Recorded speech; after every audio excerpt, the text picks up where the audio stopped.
Hi friends, ఈరోజు మనం అందరం ప్రహ్లాదుని చరిత్ర తెలుసుకుందామా.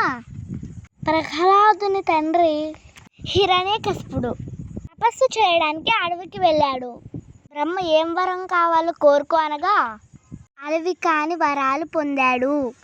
హిరణ్యకశిపుడు తపస్సు చేస్తున్నప్పుడు అతని భార్య కయ్యాదు నారద మహర్షితో ఉండేది.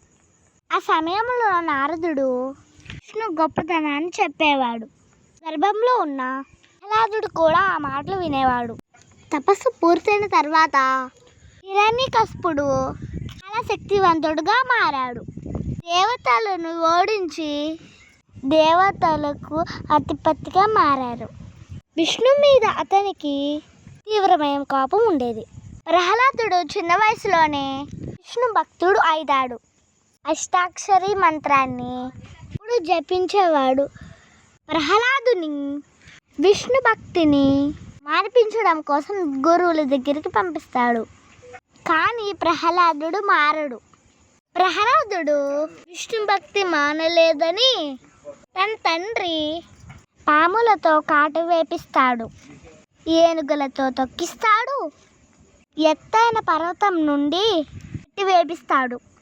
కానీ ప్రతిసారి విష్ణువు రక్షిస్తాడు, అగ్నిగుండంలోకి నెట్టిస్తాడు.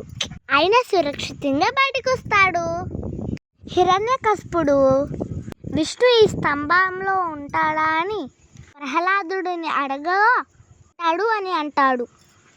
ఆయన ఎక్కడైనా ఉంటాడు అనగా కోపంతో హిరణ్యకశిపుడు ఆ స్తంభాన్ని కొడతాడు. స్తంభంలో నుంచి నరసింహస్వామి వచ్చి హిరణ్యకశిపుని గోళ్లతో చీల్చి సంహరిస్తాడు. నరసింహస్వామి కోపం తగ్గించడం కోసం ప్రహ్లాదుడు స్తుతి చేస్తాడు. అప్పుడు నరసింహస్వామి ప్రహ్లాదుని ఆశీర్వదిస్తాడు.